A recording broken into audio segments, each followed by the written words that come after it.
Hello, everybody. David Kennedy here. Once again, Canopy Realtor Association and MLS president with another timely installment of the Realtor Hot Topics. Today's presentation focuses on working between the lines, South Carolina versus North Carolina. So glad to have you here with us today. We all know location is a key component in real estate. Those of us who live in the Carolinas know that sentiment is true because our location allows us to serve clients in both South Carolina and North Carolina. Although these two places are wonderful places to live, work, and play, they are very different when it comes to real estate forms, laws, rules, and best practices. That's why we have the man, the myth, the legend, J.D. Reinhardt Jr. with us today to talk about the ins and outs of helping the clients in both states while following the rules for each state as well as staying in compliance.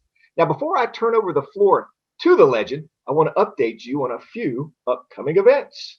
April is Fair Housing Month, and April 1st, we are kicking off a Fair Housing Challenge. Now, this challenge is going to help us all confront and check our biases. We all have them, whether conscious or unconscious, so make sure you mark your calendar to join us April 1st so we can be more familiar with fair housing, so we can be more committed to following it. Fair Housing Challenge is going to help us work to end discrimination one transaction at a time, making fair housing an essential part of our everyday business.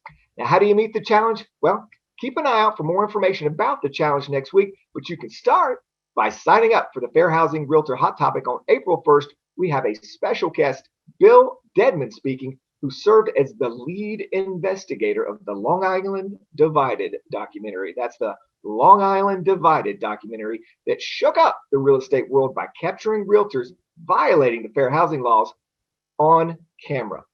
That's right. If you think that Fair Housing Act ended discrimination, this documentary will prove to you that it only made discrimination illegal. It's up to you and it's up to me to fully embrace our role in treating everyone fairly. The Fair Housing Challenge will help us do just that. Again, April 1st is the date and registration. It's up on the homepage, www.carolinarealtors.com. Again, that website is www.realtors.com under the events tab. And now, a word from our sponsor. Even in the virtual world, we have amazing sponsors this year that continue to support us. Today is no different. Serving investors and tenants alike, TR Lawing Realty has offered comprehensive property management services for the greater Charlotte area since 1957. So sit back, relax, and enjoy a brief video summarizing their services. The road from licensure to earning money can be a long one, but we can put money in your pockets tomorrow. TR Lawing Realty pays a rental referral fee whenever you send us a tenant who rents one of our vacancies anywhere in our 12-county region. For more than 60 years, TR Lawing Realty has been the Charlotte region's premier full-service residential property manager. By managing the details, we help individuals invest in real estate. And we provide free advice to fellow realtors. That's right, no matter which firm you are with, we can work together. You make the sale and we will provide the long-term management services and even pay you a referral fee for the new account. All of our vacancies are on Canopy MLS and have Supra lock boxes. So remember TR Lawing Realty for property management services. Dynamite video once again. Recognize that voice in real estate. Before we get to another powerful voice in real estate, one last housekeeping note before we get to our speaker today. There will be approximately 4 subtopics today. After each topic concludes, I'll pause to see if we have 1 or 2 questions on the subject that we just covered while we transition to the next subject. So questions are welcome, and I encourage you to ask them in the Q&A box. And if you see a question already asked that you would like answered, click the thumbs up button and it'll get bumped to the top of the list. Now, ladies and gentlemen, for the main event, the moment we've all been waiting for. Today's speaker, once again, is a powerful voice in the real estate industry. We are extremely fortunate today to have J.D. Reinhardt Jr. with us. He is the president and CEO of Reinhardt Realty, corporate headquarters located in Rock Hill, South Carolina. This guidepost of knowledge is an attorney, licensed in South Carolina and licensed in North Carolina, with a concentration in residential and commercial real estate transactions, asset protection, and estate planning. He also teaches South Carolina Real Estate Exam Review course, which helps North Carolina licensees to take the South Carolina license exam. In his spare time, Jay was one of the finest regional vice presidents that Region 4 has ever had at the National Association of Realtors. In case you didn't know, Region 4 at NAR is North Carolina, South Carolina, Tennessee, and Kentucky, and realtors from all 4 of those states owe Jay a debt of gratitude for his exemplary leadership in 2020. So without further ado, Jay Reinhardt. Hello, Jay. Hello, David. How you doing, sir? We're doing well, man. Take it away. It's all yours. Great. Thank you so much. And I'm very humbled and appreciate that introduction. I hope everybody is having a good day, and we'll just jump right in. When I was asked to do this, a couple of things that I do want to cover today and give you just a little bit of a preview. Like David said, we'll have 4 topics, but a lot of it is going to be focused on South Carolina. You're already licensed in North Carolina. So the intent of this is to give you a little bit of meat so that you can certainly ask questions, dig deeper. But as you come into South Carolina, the big things are on this next slide. So let's take a look at the next slide. When you come in, let's start with these ideas. Neither the state brokers in South Carolina nor the governmental staff care how you do it in your home state. When I'm teaching the South Carolina review course, I have to ask people to please take off your broker hat, because you're learning South Carolina. So really, it doesn't matter how you do it there, other than for us talking today in, okay, let's change our thought process. Let's move into that new state. Second thing is don't cross the line without a license. Don't send your team member across. Don't send an administrative assistant across. Make sure you have that license issued before you enter a lockbox in the state of South Carolina.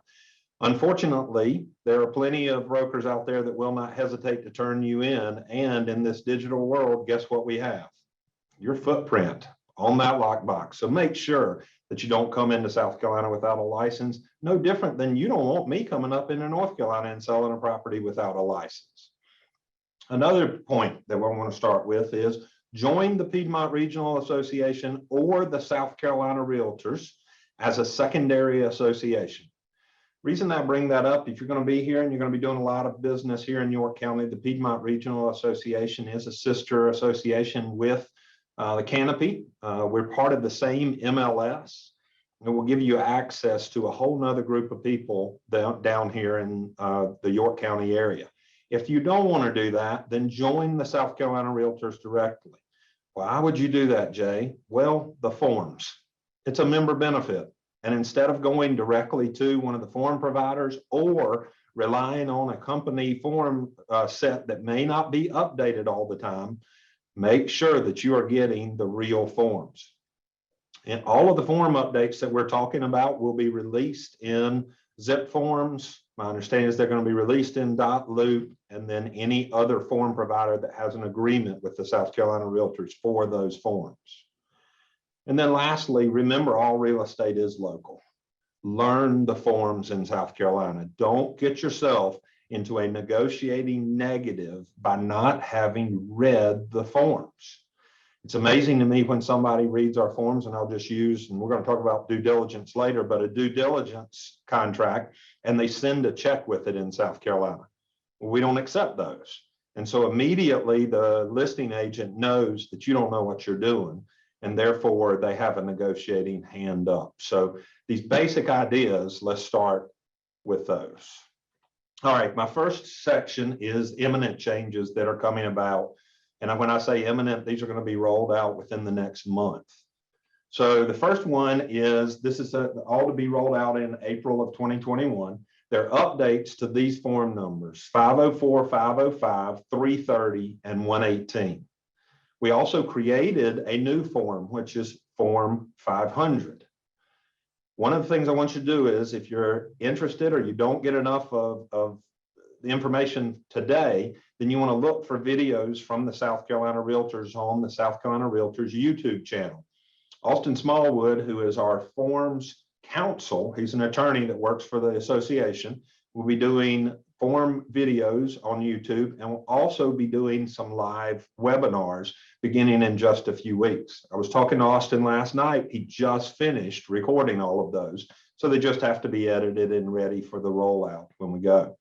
If you are just dying for more information and you're a member of the South Carolina Realtors, you can actually log on to the South Carolina Realtors website and find drafts of each of these forms. Now we're going to take apart the forms in just a second. One of the big things I must suggest is do not use a form you find on the internet. In my company here in Rock Hill, we've been in business 45 years. We get submitted a form from a North Carolina broker this past week that I believe had the copyright of 2007 on it. We have been through a number of iterations of forms, and that form is just flat out outdated and contains some provisions that are we just don't use today. So please don't just go looking for something on the internet. Use one of the form providers. Make sure that you are in compliance. It will also help with your E&O coverage, because if you use an out-of-date form, that is a perfect way, if you do make a mistake, for the errors and omissions insurance carrier to say, look, you promised to use current forms, you didn't. So either they're going to reduce their coverage or not cover you at all. So just, again, use the forms. All right, a major change. This is the biggest change that came about. You'll see the rest of them I just titled changes, but Form 518. Form 518 in South Carolina is the release form. So in other words, when a transaction terminates, it's for earnest money. And it has historically, you could not separate releasing the contract from fighting over the earnest money. So we changed that as a forms committee. It passed our executive committee toward the end of last year and is going to be now rolled out this April, where the parties can release each other. You can say contract is dead, and then you can go either to mediation or to interpleader and fight over the release of earnest money. This helps sellers because, well, seller can get the property back on the market, which in a situation where there is a dispute and the buyer may have liability, this actually reduces both the buyer's liability and the seller's damages. So it's a good thing that we made this change, and the use it's a very common sense form. You'll be able to tell from the form itself how to use it. The other one, 504, 505, and 500. This is a situation, and as the market changes, I won't say cools, but as it changes, then we may have situations where we have transactions that are contingent on the sale of another property. This is the contingent sale addendum, which is the 504, and then the notice document, which is 505 now, an additional form 500. So the 504, a couple of things on 504. It's very specific as far as dates. You put dates in this document that allow you to lay out, okay, the house has to be under contract, your house that you're selling, Mr. Buyer, has to be under contract by April 1st, 2021. Okay, if it is not under contract by April 1st, then it gives the seller the opportunity to either cancel the contract or buyer to say, will you extend? If not, then the contract can become null and void. One of the changes that occurred in 504 is we have now made the repair provision, repair contingency, it does not get extended. So the only contingency in this 504 that will move forward is the financing contingency. So repairs have to be done. Before, there was this argument, and it was common practice in different parts of the state, that they would just wait until the contract was, quote unquote, the contingency was removed, and then start doing the repair or the inspection so that they could get ready for the repair request. So that is no longer there. That is a big change for how we operate, that only the financing contingency can be outstanding. We limited the changes in 505 just to make it consistent with that 504 change. and then adding the Form 500, which is just about the simplest form we have. It says, I'm giving notice that I now have a contract. Now, one of the things in that 500 that you'll notice is we do not provide a copy of the full contract, because that comes up a lot of times. You know, okay, prove to me that you have a contract on your house. You have the ability to redact information out of that contract. So you can redact names, you can redact the purchase price, different things like that. And you'll want to be very careful, because that is information that is between now Mr. and Mrs. Seller and the buyer of their house, where the contingency is being removed. So again, making it more practical, useful, and making it easier to navigate, because even though we may be in a situation where we have multiple offers and you can take a cash only offer today, that does not mean that we're always going to be there in 2021, maybe the year that we change in this marketplace to a different type of use. All right, Form 330 was also changed. This is the general use lots and acreage contract. So 310 is our residential contract. This is 330. It updated, or we updated this form to be more consistent with our residential contract. So we changed from what was business days to now calendar days. We eliminated that 10 o'clock funky time frame that was in our contract before. We added a couple of clauses out of the addendum that we have and put them into the contract. So deed restrictions, where the seller has to provide any deed restrictions that they know of on the property within so many days. Also, the soil test and water test language that was in the addendum is now pulled into the contract itself. So if you're looking to perk, you're looking to go to the city and say, do you have sufficient capacity to provide for my use? Then those are now all in the base contract. Lastly, it updated the rollback tax payment paragraph. Rollback taxes are assessed in South Carolina now for 3 years. So in the year of sale on an agricultural or farm use property, then they can go back if you're going to change use. If I'm buying it from David and I'm going to keep it as a farm, I just re-enroll it and there's no rollback taxes. But if I'm buying David's farm and I'm going to develop it, then that's a change in use and triggers rollbacks, which will be for the year of the sale plus 2 more years back, a total of 3 years in taxes. It updated as to who's going to pay it. That's a negotiable item, whether or not the seller or buyer pay it. And that is a change in the contract because of just the way we set it out before. This is a really good update that a lot of us were screaming for, and especially today with the limited inventory that we have in certain neighborhoods, we still have lots available. So you may have somebody that wants to step in and buy a lot, and this is the form you would use. Most other changes that you're going to hear Austin talk about in the webinar and that were made were very clerical in nature. They were word clarifications. So one of the other changes that were not word clarifications, we did add in Form 310. We updated the fire and casualty language, just a small modification to make sure that we knew if something happened and there was a fire or a casualty, which party was responsible for the house and for insuring it.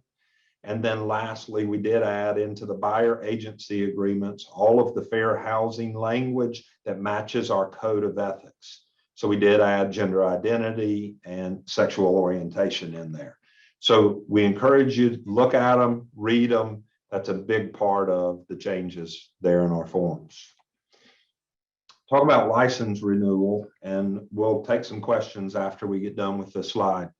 For those of y'all that are renewing in 2021, and the best way to find this out is to check online. If you will, all you got to do is go to the LLR website. This is the LLR website, and you would be licensee lookup, and you can check to see when do you renew. And the reason that I ask you to do that is if you don't renew in 2021, know that you'll have to do this next year. But this 2021 year is the first time that during a renewal, you have to have a background check. And then it will be every third renewal, you will do the same thing.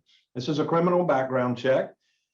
The best thing that I can tell you to start with is go to the website and make sure that all of your contact information in the LLR website is correct, specifically your email and your physical address.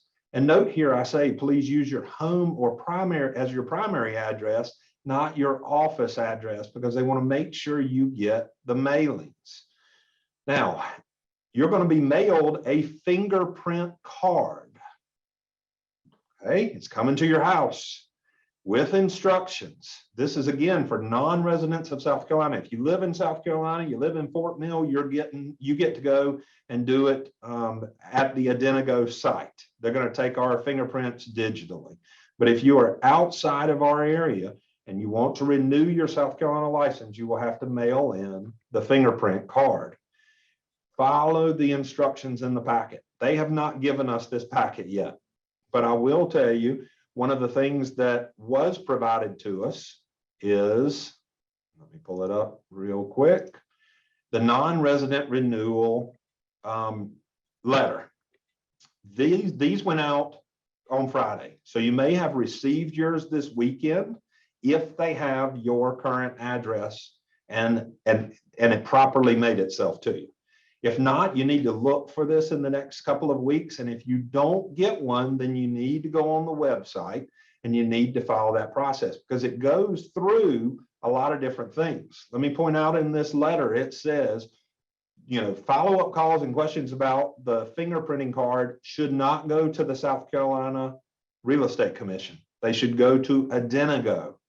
And we've got contact information for Identigo. Also, do not return your fingerprint card to the Real Estate Commission.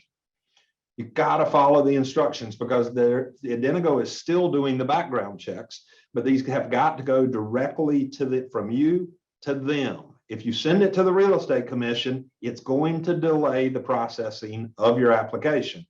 And with the number of renewals that we're going to have, we're going to crest over 50,000 renewals. There's not enough time there for them to worry about what you have sent in. It's also got all kinds of wonderful instructions about the Identigo process in this packet. So just make sure that you spend a little bit of time in that packet, taking a look at and paying attention to the instructions. I will tell you very quickly after getting your packet, you need to go ahead and book with Identigo your time frames, okay? Because renewal time is the busiest time for staff. I say this in my my licensing course is North Carolina probably has 50, 55 staff members for the Real Estate Commission. And I think South Carolina has maybe 7 or 8. So it's very different when you interact with the two. That's one of the reasons why the South Carolina website is intentionally so helpful with so much information on it. So plan accordingly. You don't want your license to lapse at the appropriate time this year. David? Jay, I must say that when we have speakers, sometimes we'll pause for some questions and we get crickets. Not the case this time, my man. So you are a popular man and there are lots of questions coming in. I want to get to them right away. So you got a few here. The first one I'll kick off is this. If you are a non-resident South Carolina licensee, BIC, and not a BIC in North Carolina, do you have to become a BIC or BIC eligible in North Carolina to maintain the BIC status in South Carolina? You do not. You can be a BIC in one state and not a BIC in another. All right, we're 1 for 1. Are there certain repairs that are mandatory for the seller to repair? And does the buyer have to accept concessions in lieu of repairs, or can the buyers back out and get their earnest money back? Wow, this is a deep one. We could probably spend the next hour talking about this in all honesty, because the South Carolina contract, unlike North Carolina, it has basically 3 sections that deal with repairs. One's called the repair request. Then we have a due diligence section and we have an as is section. As is that it's a true as is section. You have the right to inspect, but you do not have the right to back out for any reason due to repairs. All right, went through that. Now, due diligence, similar to North Carolina, but we pay to get out, you pay to get in. So you don't send me a check when we enter into the contract. Very similar, you get to inspect all of those, but in South Carolina, we do not include financing and everything else during due diligence period. Those are separate sections. So now let's dig a little deeper into the question. They were talking about a repair request provision. So in the repair request provision, there are they're big 7 items. And these are things that we would normally think of, a roof, plumbing, electrical, free of termites and wood destroying insects, structurally sound, those things. The seller is agreeing to those up front. Now, what has occurred during this time frame is sellers are going, yeah, I know I agreed to it, but I don't want to make the repairs. And so a lot of things are happening. The contract deals with that. The contract says if the seller won't make the repairs, then the buyer has the right to back out or to accept the property as is, or negotiate a reduction, an amount, whatever it is, for the parties to then come to an agreement. So if the seller backs out, or the seller says, I'm not making the repairs, they can tender an amount of money to the buyer and say, I'll either reduce or I'll give you a repair credit, or we will create an escrow and you can do the repairs, Mr. and Ms. Buyer. Outstanding. Let me, if you'll allow me, knock out a couple of license renewal questions because they were entered and then everybody's hitting the thumbs up. So they're popular questions. So to kick off the license renewal questions, are there fees involved in joining PRAR or South Carolina Realtors? There always are. There are fees to join anything. I will tell you that the cost of joining the South Carolina Association of Realtors is less than the cost of buying the forms through Zip Forms. Okay, it just is. That's why I tell people I'm saving you money, because I believe the Zip Forms is like they're $159 or $179, and the South Carolina Realtors, I believe, are $130. Got it. And I think we just had somebody just break in and just kind of had them queued up here. So let's rock and roll back into your presentation, and I'll gather some more license questions and additional questions kind of coming from there. So thank you so much. Great, no problem. Let's talk about a little bit of the differences in practicing in North and South Carolina in our next slides. So we'll start with the hottest topics that have been on the legal hotline for the South Carolina Realtors. And I like to start there because I get to take Byron King's mind and kind of boil down, what in the world are you talking about with these? And so, believe it or not, Clear Cooperation has been #1 on their hotline behind forum questions. Forum questions, it seems, come up so often with us. So Clear Cooperation, we're going to talk about fair housing for just a minute. And I'm going to point out that date. I know David pointed out a date for fair housing for North Carolina. South Carolina is also doing a fair housing online conference on April 13th. I'm going to talk about firm exclusives and pocket listings, earnest money disputes, and then we're going to talk about multiple offer issues. So let's start with Clear Cooperation. In the South Carolina listing agreement, you have 2 options. You have a firm exclusive option and you have a listed in the MLS option. Now, firm exclusive means exactly that. You cannot have signs, flyers, displays, digital marketing, website listings, emails, on and on and on. You cannot market it outside of your firm. You also cannot have a multi-firm info exchange group.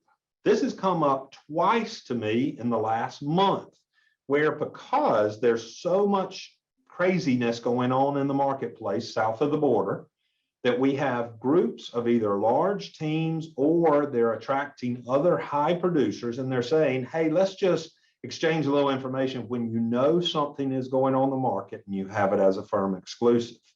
That's a no-no. That should not be done. That is against MLS rules, but also against the Clear Cooperation policy. Lastly, on here, it is meant to level the playing field. It's an interesting policy. I was sitting on the board when we voted for it. It has had all kinds of mixed reactions throughout the United States, but we're living under the clear cooperation policy, and we do have firm exclusives. Due diligence fees and earnest money disputes. So like I mentioned before, due diligence fees are paid to get out in South Carolina. So take an example, I'm buying David's farm and I want 30 days to inspect the farm. And I tell David, if you'll take it off the market, I'm going to give you $5,000 in earnest money and I'm going to give you $500 in a due diligence fee. David says, yep, that sounds good, Reinhardt, let's go ahead. Enter into the contract, I deposit my $5,000. We get 29 days into the due diligence. I back up and go, whoa, I'm not buying this. It either didn't meet what I expected or I can't put my house where I want to. So I have to write David a $500 check and deliver it. Everybody got that? Write it and deliver it with the notice of termination to David, and the contract is canceled, and I get my $5,000 of earnest money back. The due diligence termination fee cannot be taken out of the earnest money. Cannot be taken out of the earnest money. A lot of people say, well, you already got $5,000 of my money, just give David 500. Can't do that. Got to write that check. And because of timing, a lot of times we're now seeing escrow agents holding a check made out to the seller so that can be done very quickly. Notice here I said if the real estate company holds earnest money. Well, there are only 4 ways for me as a real estate company to release earnest money to the parties. The easiest one is the forms we just talked about. Okay, the 518. That means you agreed that this party gets the earnest money. The second is mediation. We can mediate it. The third is I can file an interpleader action. An interpleader action is basically me, the escrow agent, the real estate company, suing the buyer and seller and saying, Judge, we don't know whose earnest money this is. It goes to somebody, but this is it. The fourth is a court order. So in other words, if it's more than $7,500, which is the cap for those interpleader actions in magistrate court, where I could file that as a real estate company, then if it's $10,000 worth of earnest money, it would then go into circuit court and the judge would then decide in a different type of suit. Also, what we're seeing and what is a common occurrence in North Carolina is a non-licensee escrow agent holding the earnest money. Attorneys. Well, one of the things that we're seeing happen is that sometimes the escrow agents are holding it not under an escrow agreement, or the parties just flat out fail to read the escrow agreement. And basically, these escrow agents, because they're non-licensees, are not held to the same requirements that a real estate company holding earnest money would be, which means I have to go by a license law. If I am a non-licensee escrow agent, then I don't have to go by license law. I can look at this contract, make an interpretation in accordance with the escrow agreement, and I can disperse it to who I think it should go to. The second part is if you are doing this in South Carolina, we are now starting to see some of those escrow agreements kick in and say, if it's below $7,500, then the parties agree to do an interpleader. In other words, the attorneys are punting.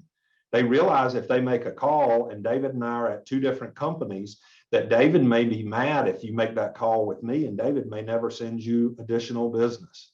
So again, they're making the call to say, you've got to go do an interpleader over this earnest money.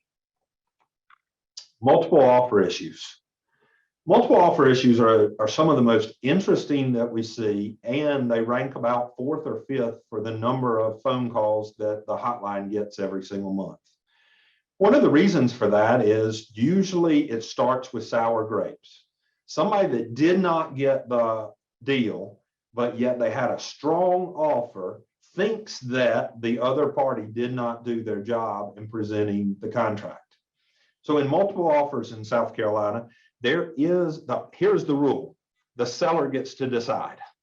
The seller gets to decide how they want to look at offers. So I may, I've got to have the discussion with my client. We may agree that we are going to have Friday and Saturday be showings, and we are going to look at all offers on Sunday afternoon.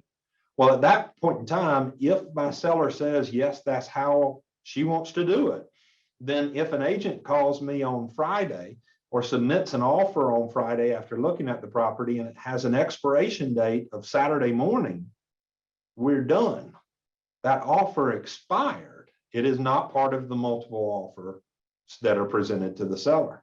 If they allow that time frame, and of course, best practices would be I'd pick up the phone and call that agent and say, do you want to extend your time frame? We're looking at all offers on Sunday afternoon, and give them the opportunity to extend that time frame. If by chance you have a situation like we had in our company not too long ago, where we had 110 showings in 3 days and 37 written offers. It was overwhelming to the seller, and the seller did make the call. That was it. They wanted no more showings, no more offers, and they were going to make a call out of that number of offers. So it's the seller is driving how we deal with multiple offers. Now, we do have a form in South Carolina that is required when you have multiple offers. So the crazy thing with that 37 offer transaction, when the sellers accepted the one contract, we had to send 36 of the offer rejection confirmation forms. That is a form that basically tells the agent that submitted the offer so they can present it to their potential buyer client. Hey, the offer was presented at this date and this time, and the seller has refused to counter your offer. In other words, it's an offer rejection. That's signed by the agent and is submitted to the buyer agent, the potential buyer agent on each of those offers. You should get used to doing this. And if you have multiple offers, you will have agents that want that. It is required by the statute to present that. Some people say, well, Jay, I'm just not going to do that. I don't want to do it. You can actually be brought up for a violation of license law for not doing it. So I would encourage you to do so. I would also encourage the other bullet point here, which is backup offers. There's an additional terms addendum, this 391, that right now it also includes the deed, the changes that we made into Form 330, which were the deed restrictions, and then those additional changes. But the backup offer clause in there is very well written. And a lot of times agents forget about this. When they have a rejection, they don't ask the listing agent, hey, do you mind if we allow ours to stay in as a backup offer? Because in today's marketplace, where we are having shorter due diligence timeframes, we are having situations where there may be a house, and I know y'all have seen it in the MLS like I have, that says, at no fault of the seller, home is back on the market. And so this is a great way for putting your client in first position and allowing them to then secure the house. And if the initial accepted offer backs out. Disclosure. Disclose. One of the things we talk about, North Carolina, we have the working with an agent form. In South Carolina, it's disclosure of real estate brokerage relationships.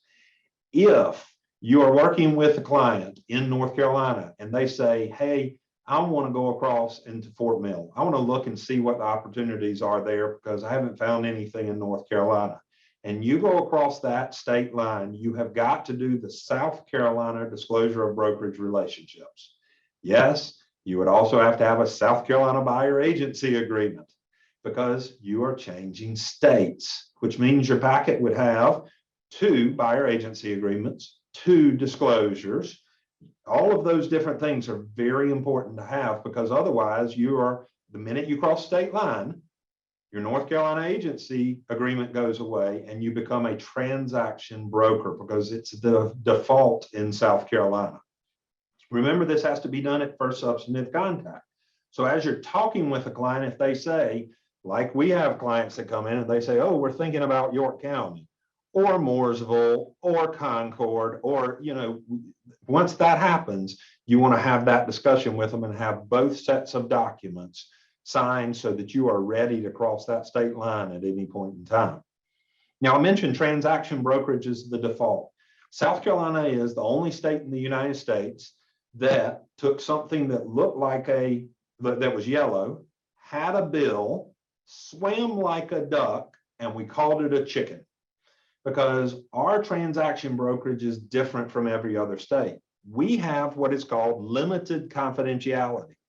So while they're still a customer, because the default is transaction brokerage and I have limited confidentiality, that means when a client or a potential client comes in, a customer, and they start talking to me about why they want to buy that house, or that they would negotiate X number of dollars above asking price, and I am the listing agent, I cannot pass that information along to my seller. It's a very strange concept, but there are opportunities when this can work very well. We have always preached, and if you've ever heard me talk, I talk about this, is not walking yourself into dual agency. I believe dual agency does have risks, and if I don't have to walk myself into it, I won't do it. So this is an easy way to not walk yourself into dual agency, but still provide that limited confidentiality. Things that customer would think you are keeping confidential, they're covered by this. So transaction brokerage, if you're not using it, it's something you need to consider. Don't rush out and use it everywhere, because again, it's non-agency. So without a transaction broker agreement, you don't have an agreement to be paid.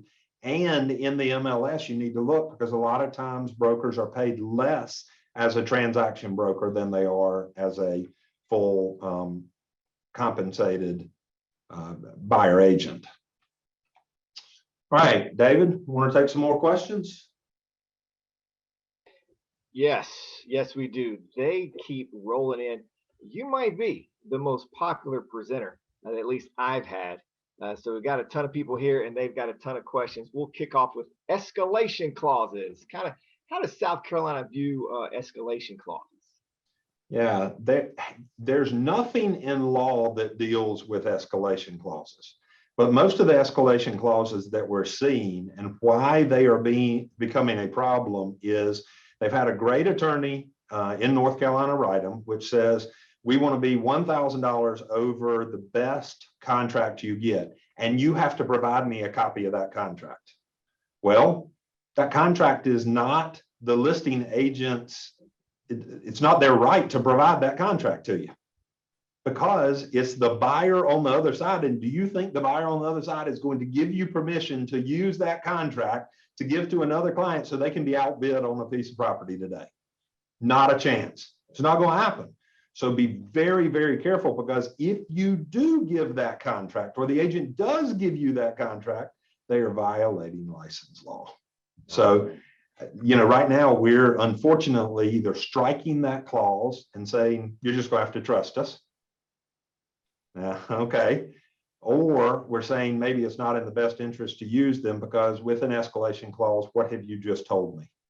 Just told me your top price. Wow.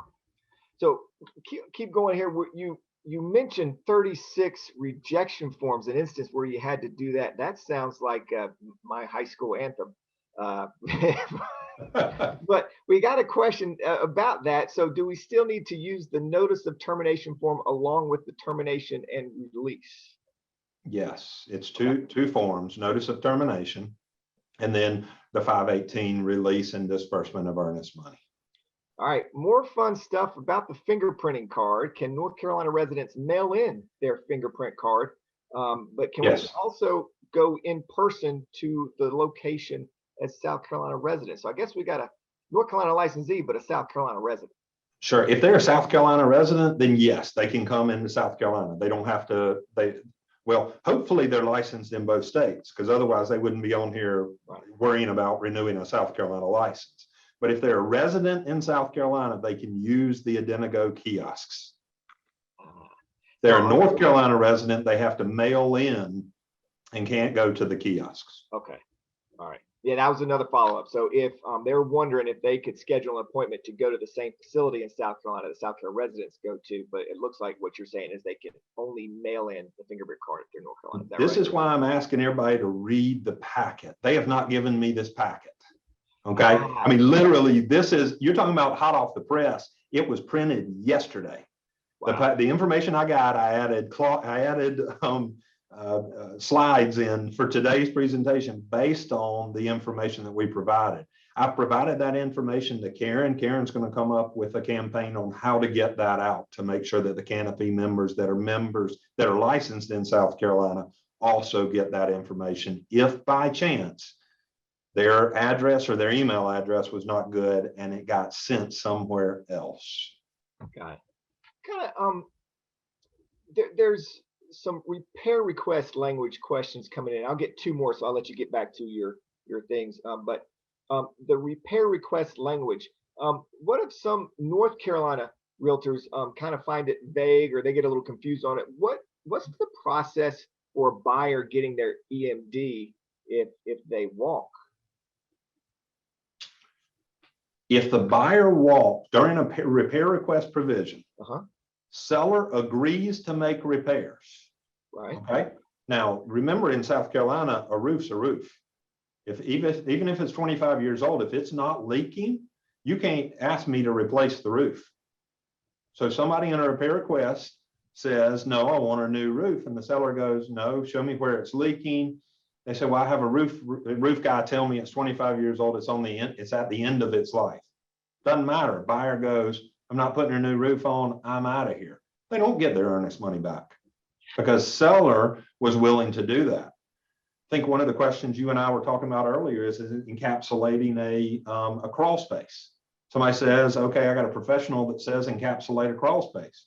Yes, I can get that same professional, Dry Pro, any of those that are in the business of encapsulating it. You know, when you have a hammer, every issue looks like a nail. Guess what? When I'm an encapsulating company, guess what every single water issue under a house looks like? That. So if the seller has a general contractor that says, no, you don't have to have that. You can solve this through a humidifier or through different types of vents, then guess what? The seller thinks one way, the buyer thinks the other way. If it solves it under repair request, if the general contractor's response solves it, then the buyer doesn't get to say, no, I'm not going to buy it unless you encapsulate it. That's a difference there. The seller was willing to do it. Now the earnest money stays with the seller. Got it. Got it. So kind of closing out this so we can get back to your presentation, just more EMD refundable questions. If a buyer can't get finance or the financing falls through, perhaps the appraisal is low, could those be instances where a buyer is due money back? Yes, matter of fact, that is because we are not like North Carolina where everything has to be solved during due diligence or repair requests. We could have already negotiated repairs and the repairs have been done. And then failure of financing on the day before closing, the buyer still gets their earnest money back because it is a contingency that goes through closing. Nice, nice. Let me sneak one more in because you might know this off the top of your head. What's that form number for the rejection to the buyers? Oh, I'm sorry. That's okay. I apologize. Back when I was in middle school and all the girls sent me their rejection buyers, it was form number 101. It was the first one. They didn't get past first base. Jay, we're going back to your presentation. I appreciate no problem. All the questions. The beauty of zip forms are all those is they have a search bar, and if you type rejection in, guess what you're going to get? You're going to get that rejected. form. Yeah, exactly. All right, so let's talk about some potential changes. So change in this world and the way that we are operating is inevitable. One of the neat things about the South Carolina Realtors is we have a forums committee and we meet every single month. I've sat as part of that forums committee now for, I think we calculated 16 years. It's a lot of fun to do it. And it is probably one of the most frustrating committees I've ever been on. And the reason is the things that happen to us as being part of the Charlotte marketplace sometimes have an adverse effect on somebody in Charleston. Or in Myrtle Beach, they deal with wetlands issues and flooding issues and the hurricanes and all of that that we don't deal with up here. And then Greenville is its own animal. So when we're talking about different areas, it's very similar to North Carolina, where you have the western and the eastern, and then the middle part, and Charlotte as this big behemoth city.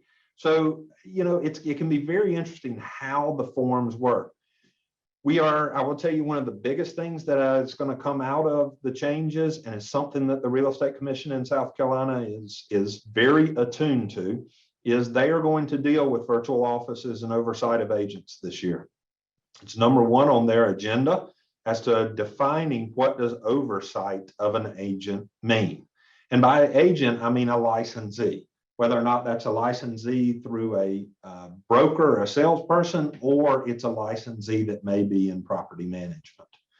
When I say dealing with that, there are some questions on consumer issues being raised on whether or not, you know, I as a broker may be able to handle 500 agents. That may be not a problem. David, I'm gonna throw you on the bus. David may be able to handle an office of 25. So not every broker is cut out the same, just like broker in charge is cut out the same, just like not all of y'all are cut out the same. And know that they're trying to figure this out. Also, when you look at a due diligence contract and a due diligence fee payment, there are some discussions of making South Carolina's contract more similar to North Carolina's. Now, I don't think we'll ever get to the point where financing is not a contingency until closing, but shortening that time frame and making the fee up front. I'll tell you that that's been a movement that's been going on for a while, because the Columbia Association of Realtors, which does not use the state form, has been doing that, and they make up a good bit of the business in South Carolina outside of the individual pockets that I talked about, our area, Greenville, Charleston, and the Myrtle Beach coastal area. I will point out here again, Austin Smallwood is our forms counsel. Look for the YouTube videos and live presentations on what these future changes will be, but I think they will be coming sooner rather than later, probably during the 22-23 time frame. It's not going to be during 21, I don't believe, because we've already approved the changes that are coming in April. All right, property management is my last thing. David, you want to take a couple more questions before we hit this? Yes. So a couple of questions came in about the best way to learn, or the best way to learn how to complete any of the SC forms properly if you're not familiar with them. I think in North Carolina, we've got a guide to how to fill out the forms. Is South Carolina considering that type of guidance per se? Yeah, why would we ever do that in South Carolina? No, I'm just kidding. Unfortunately, we don't have that same guidance. I would encourage you to work with your broker in charge. If that broker in charge is not there, then also there are situations where you may want to look at getting counsel to help you understand the contract and work through that. I'll certainly pass that along to the forms committee that maybe we need to do just a simple how-to, very similar to what North Carolina has done. All right. Go ahead and knock out property management, and then we'll kind of get to some of these questions. They could be quick answers here and there, so we'll let you knock out a property management and go from there. Okay. So in South Carolina, property management, number one, you have to be licensed to do property management for another person in South Carolina. If you're managing your own, well, you're already licensed. Okay. Maybe you're not licensed in South Carolina, but you can manage your own property. It's an exemption. There is a property manager's license in South Carolina, but since you're already a broker and you would be coming into South Carolina either as a salesperson or a broker, then you can manage property. Property management is considered a lower license on a hierarchy than even our salesperson or our broker or broker in charge licenses. Because we study it, we don't study it as much as a property manager getting a license, but we do study both leases and property management agreements. A property manager's license is 30 hours, and that's all they study. A property manager in charge license is 37 hours, and that's extra 7 hours is mostly on trust accounting. I will tell you, in the property management world, this world has the most licenses turned in and violations of any other area in South Carolina. And one of the reasons that we have this, it's my personal opinion, is we have something you do not have in North Carolina. We have Myrtle Beach.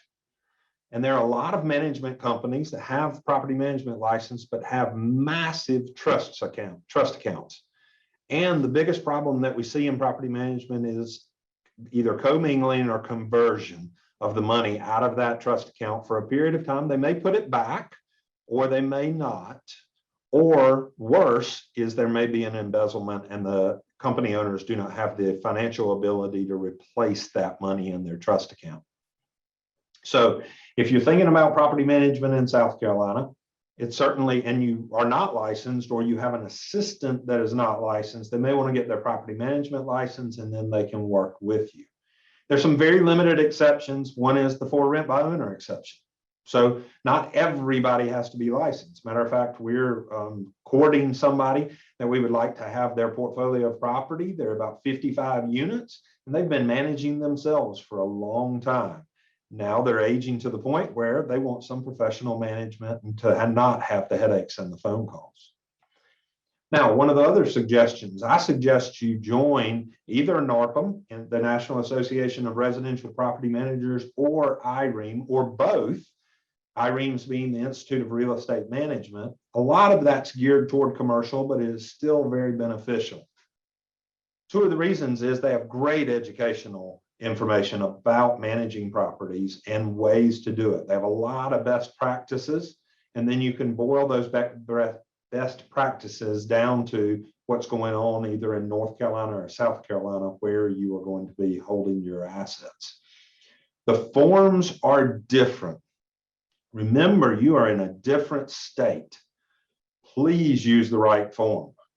Don't use a North Carolina lease in South Carolina and vice versa. Don't use a property management agreement that is written for a specific state law if you are going into another state. If you are going to manage for another person, you have to have a trust account. And you say, Jay, why do I have to have a trust account? Well, part of management is holding a security deposit or a pet deposit.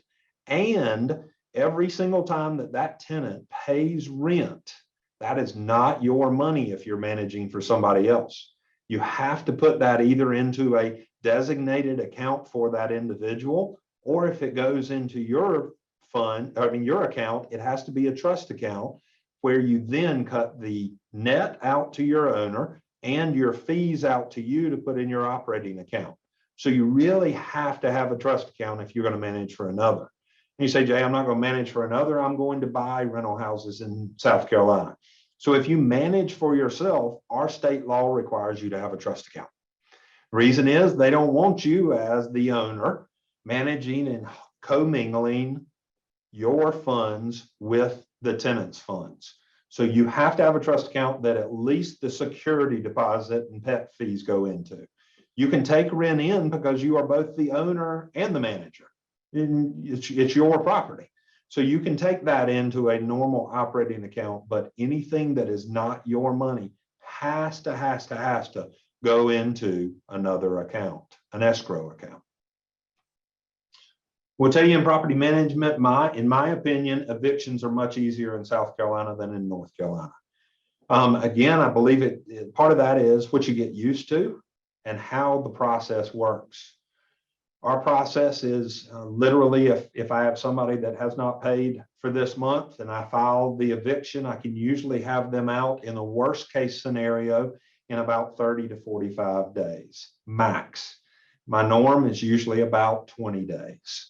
So that's a fairly quick time frame when you look at some other states. I will tell you that eviction for non-payment of rent today is difficult. All of y'all know about the CARES Acts and the extensions and also the CDC moratorium on evictions. These have been very tough. And so in a lot of ways, we've resorted to eviction for violation of a lease. And you say, Jay, why would I evict somebody for violation of a lease if, I hope to get the money in the future? Well, remember, violations of the lease have to be written into the lease. And it's one of the reasons I have this last bullet point on this page. is please use the Form South Carolina lease or an attorney drafted lease that's in compliance with the South Carolina Residential Landlord Tenant Act. We've had a number of clients that have not been able to collect rent because of the moratorium. And despite our efforts to work with the tenants to have them apply for the federal money, the state home money, all of that, they have refused to do so. And the rents just keep on stacking on top of each other, that have come in and said, well, Reinhardt, can't you evict for and throw out the thing? And if it is not covered in the lease, then you cannot evict for it because it's not a violation of the lease. So you want to be very careful in how this is drafted. One of the things that we get all the time when we take over a property that's not on our lease is violation of the rules and regulations of a neighborhood or of a common area, which might be a pool, a kid's playground, things like that. And they say, wow, they violated the rules and regulations. And I look back at their lease and there's nothing referencing that they agreed to comply with the rules and regulations of the neighborhood. They got their form off of this wonderful thing called Google and the internet, and they didn't have it written so that they were taking care of their client here in South Carolina. Let's talk about licensed versus unlicensed activities. This is one area that we find a lot of crossover. When people come in and they come to work for us, they say, well, at my apartment complex in Georgia and North Carolina and wherever, I was able to do all these things. Whereas in South Carolina, an unlicensed individual is not able to negotiate a lease, negotiate rents. They're not able to do a ton of stuff, which basically forces a lot of people that we hire into getting their license to be able to move up in the company in any way. So once they are licensed, they can do all kinds of fun stuff, which mostly is interacting with the tenants and talking about negotiating.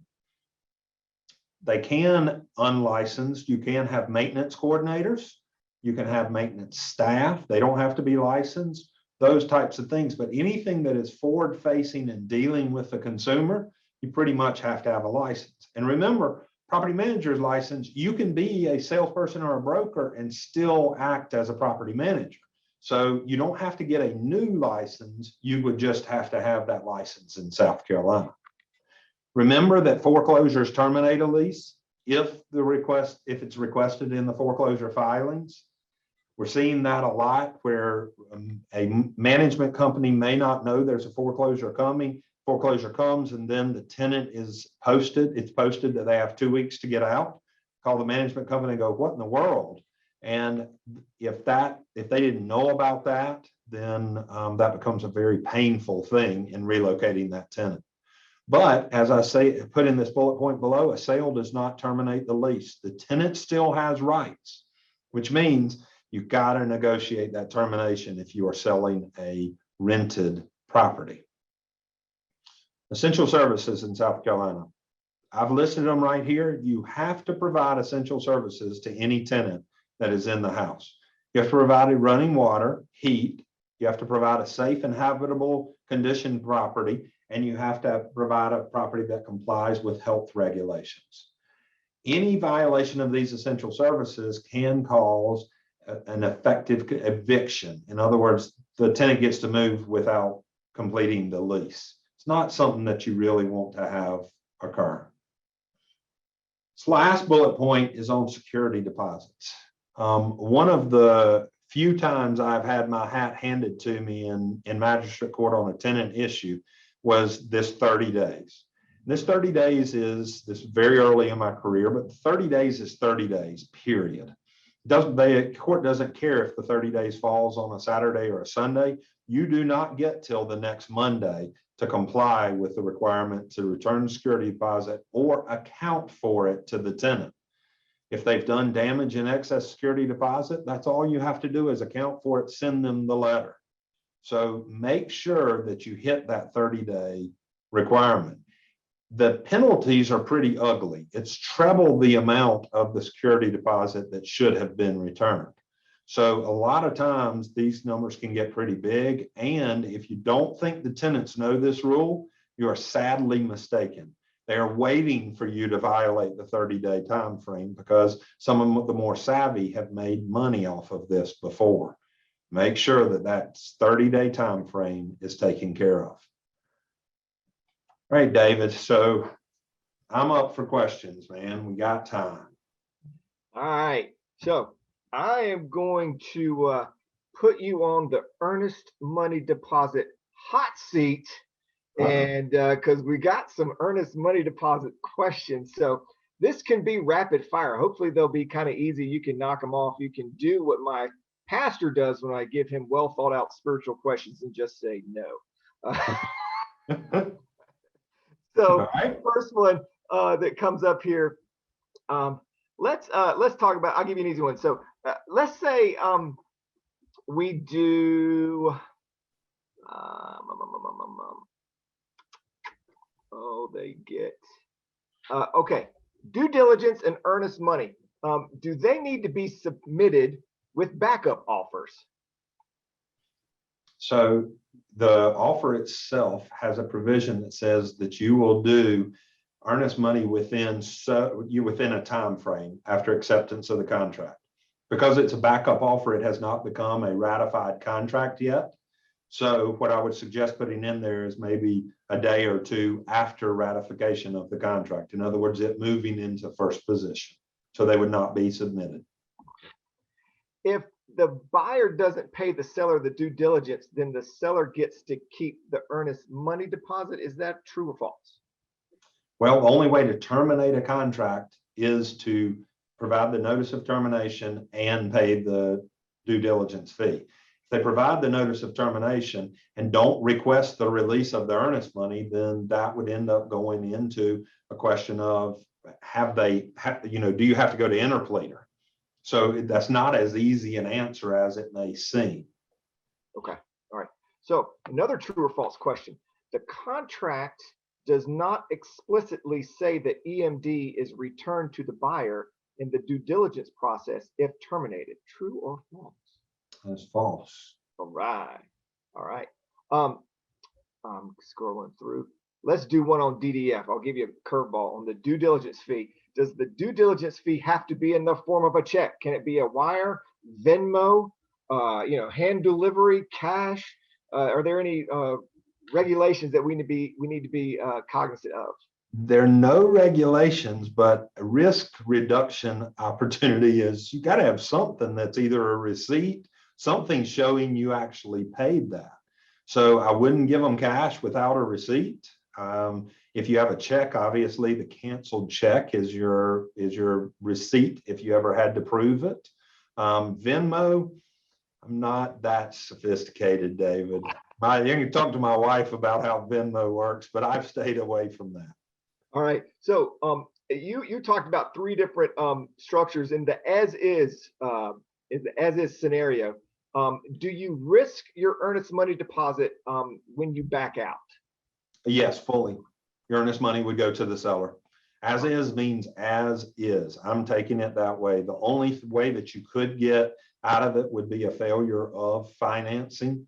So most as is contracts, they want to know you've got your financing and that it's not something like take an FHA or a VA where there may be an appraisal where the appraiser comes in and says, oh, you got to fix this. Okay. We did that one live. Let's see.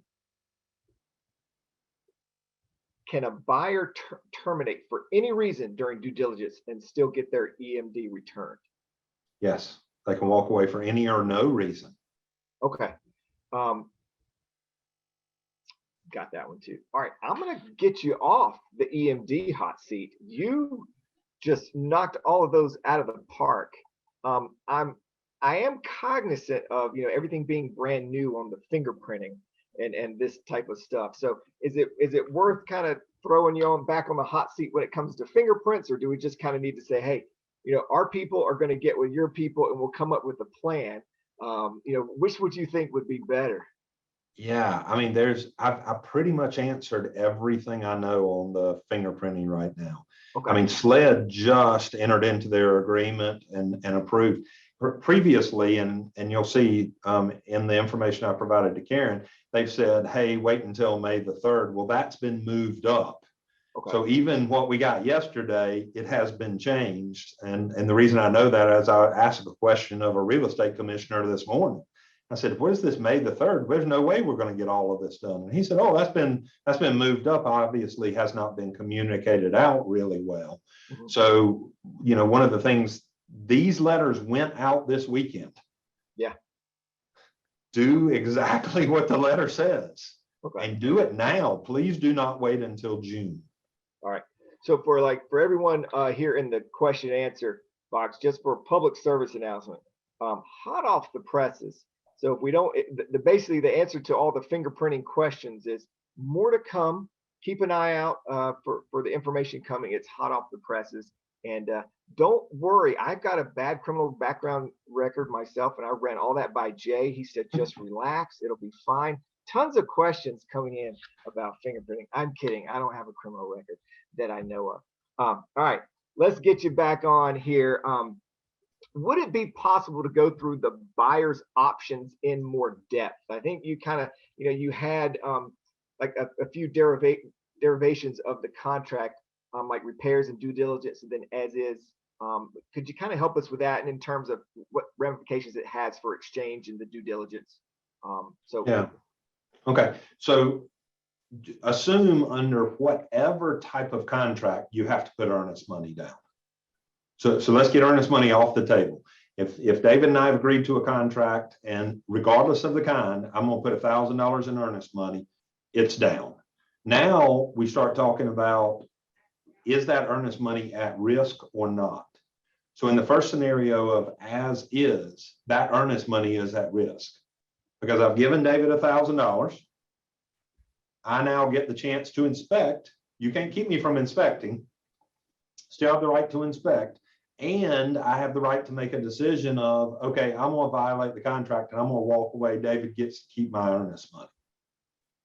That's as is. I don't get the right to go back to David and say, hey, David, I see here that, we've got to have all these repairs. David can then just say, I'm not doing any repairs. Told you I wasn't. It's an as is contract. If you want to walk, great, I'll keep your money. If you don't, close. Okay. So you can still submit the repair request, just David can just ignore it. So then go to the repair provision.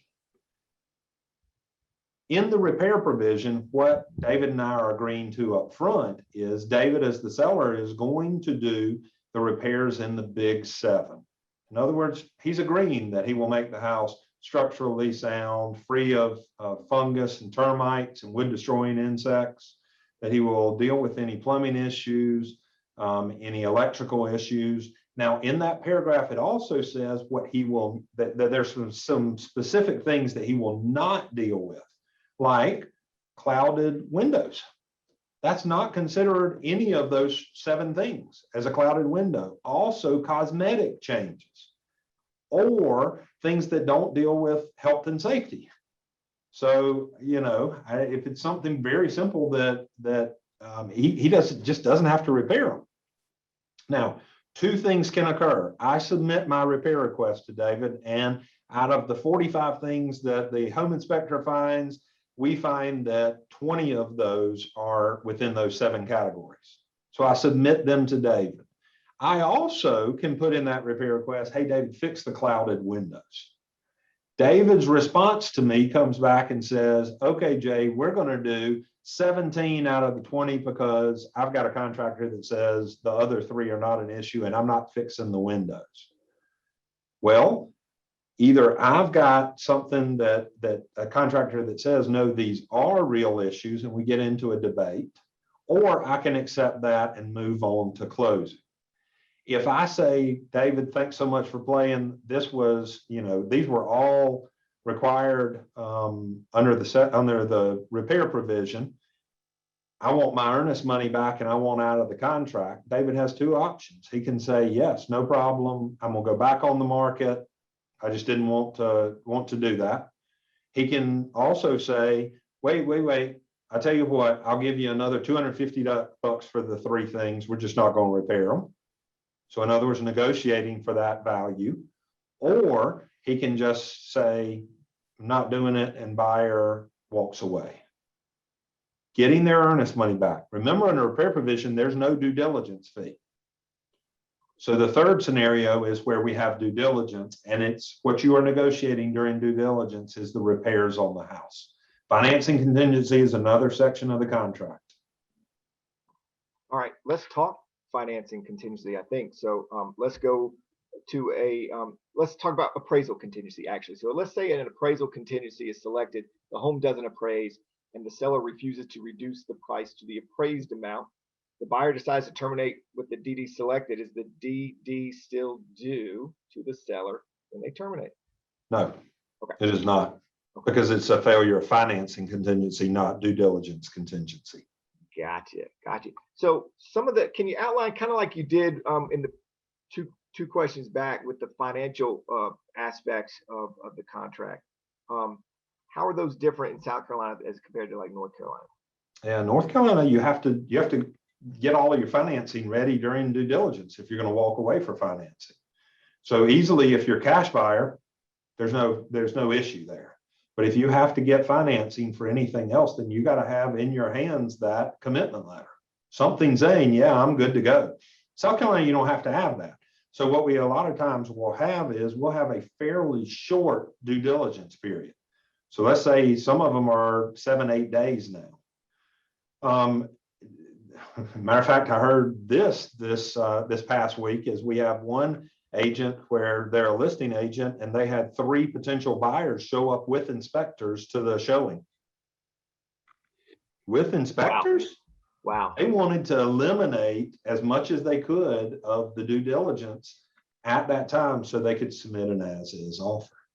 So, you know, we're seeing all kinds of things. If that's the case, great, you've gotten through repairs. You still have the financing contingency out there. So if it's FHA and they do a short due diligence, you still have the FHA appraisal. Same with VA. If they go all the way and they give you a commitment letter or a pre-approval letter that says they can get this loan on a conventional, okay, I may be able to take a short due diligence period and allow that appraisal to occur and the financing contingency to be removed. Okay. You know how kind of when we kicked off, you said, you know, when North Carolina realtors kind of come in and send forms, particularly like in a manner that is consistent with North Carolina, the way we do things, what's the easiest way to do it? You know, there's different options in the South Carolina forms. What's the one that's the most adopted by the South Carolina realtors that kind of helps us assimilate a little bit better and get moving on? Yeah, this one's tough because in our forms committee this past Monday, we talked about this and we had asked them to pull the percentages. And in South Carolina, we literally are 50% repair request and 50% due diligence. It really comes down to your client. Okay. If I am dealing with an engineer, I want due diligence. Okay. Because the engineer is going to want to tear apart the appraisal. They may even want to climb under, especially if they're a structural engineer, they want to climb under the property. They want to do things that you want to make sure that they are comfortable with. If it is somebody that maybe is not as adept, so, you know, if you have a child that is an artist and they're more worried about the aesthetics of the place and that sort of thing, and they'll just deal with anything, you may want to do the repair provision that allows them to make sure that these big things are fixed. So they're not going to be surprised by a structural issue or a electrical issue, those big ticket items. That answer the question? Yeah, it's good enough for me. And I think you're right. It all kind of depends on your client. Mm-hmm. I'm looking through here for another kind of theme that it's coming up. And while I do that, just for clarification, can you extend the repairs or extend the repair time if more time is needed? Yeah, that's the beauty of our contract. We have 4 addenda that can be used.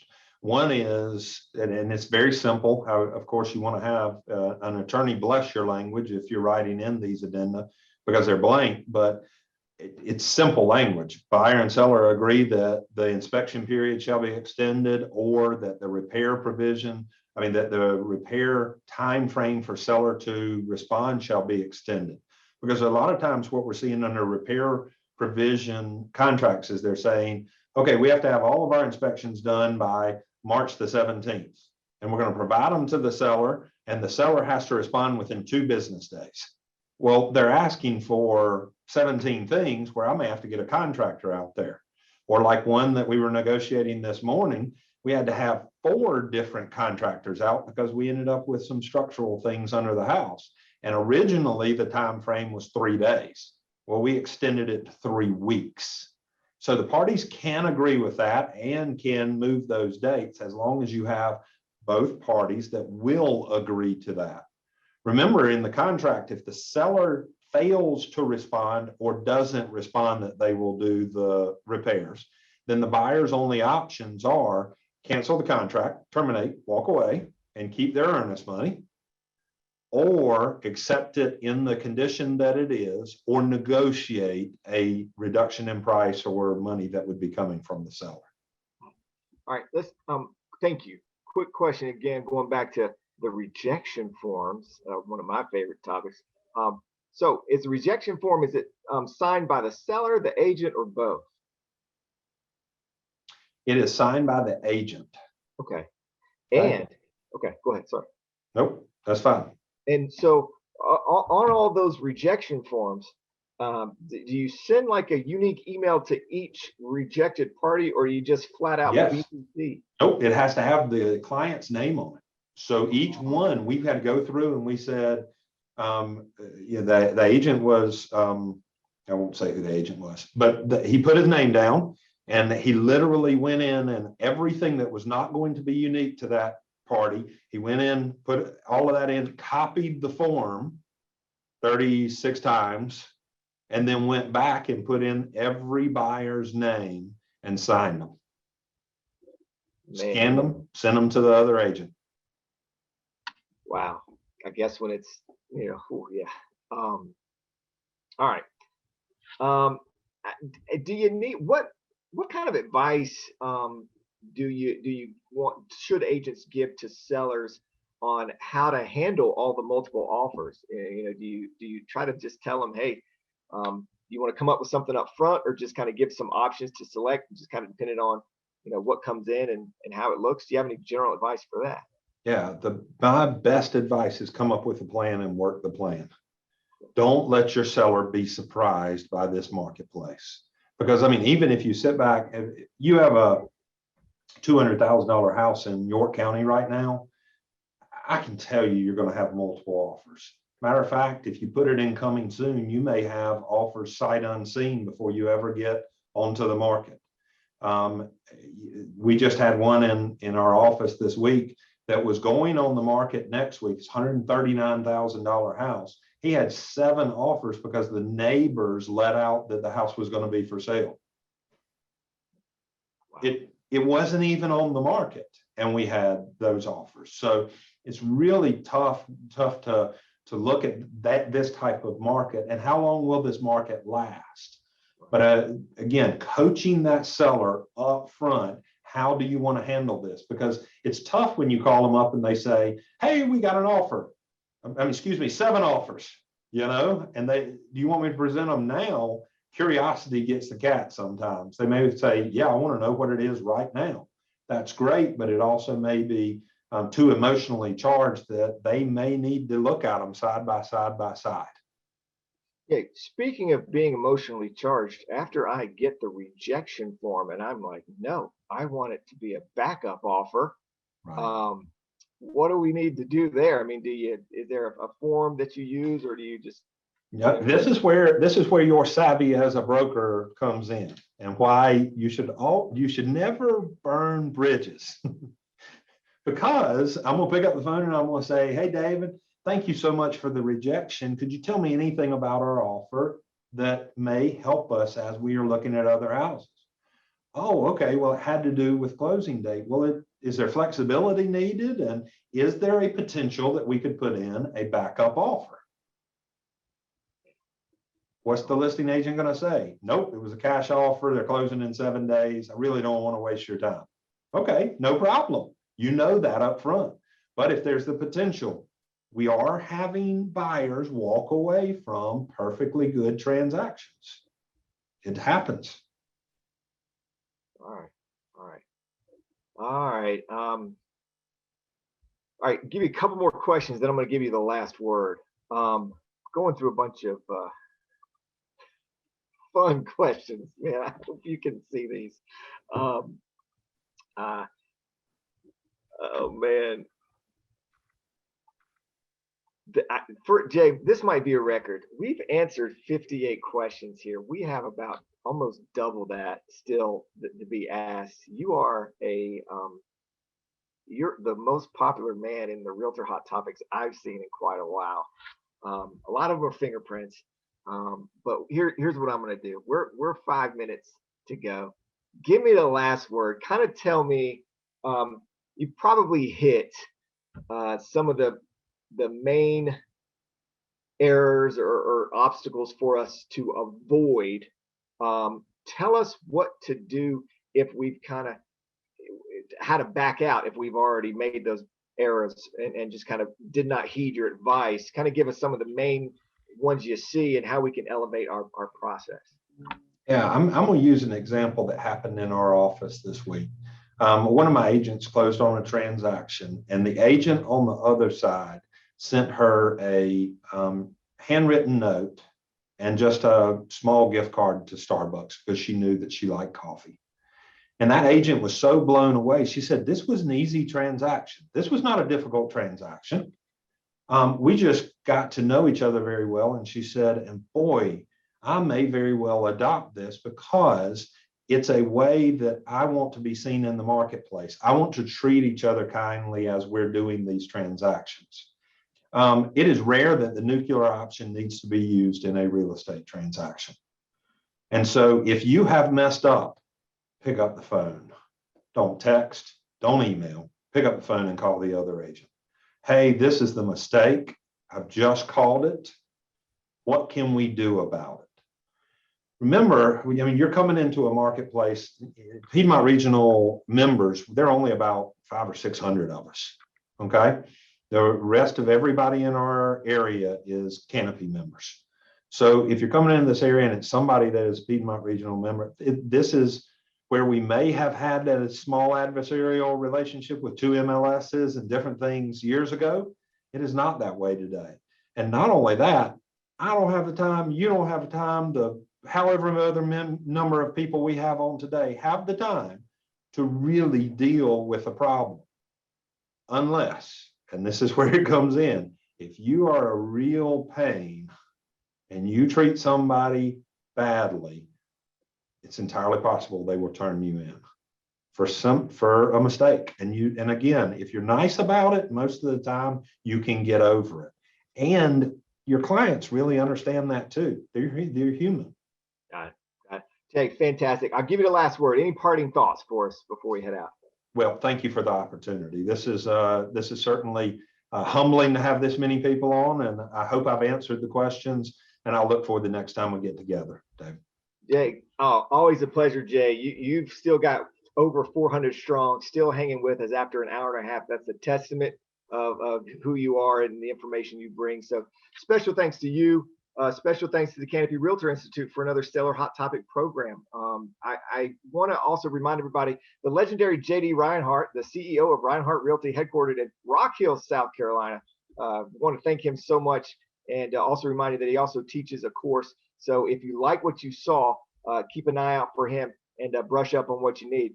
Also, remember, April is Fair Housing Month. On April 1st, we're kicking off our Fair Housing Challenge to help us all confront and check our biases. You do not want to miss Bill Dedman's presentation on the Long Island Divided documentary. So make sure you register by logging on to CarolinaRealtors.com. Again, that website is CarolinaRealtors.com. Again, special thanks to Jay. Thank you, sir. Best regional vice president ever. And special thanks to Canopy Institute. That's all for now, ladies and gentlemen. Thanks for being here. Until next time, so long, everybody.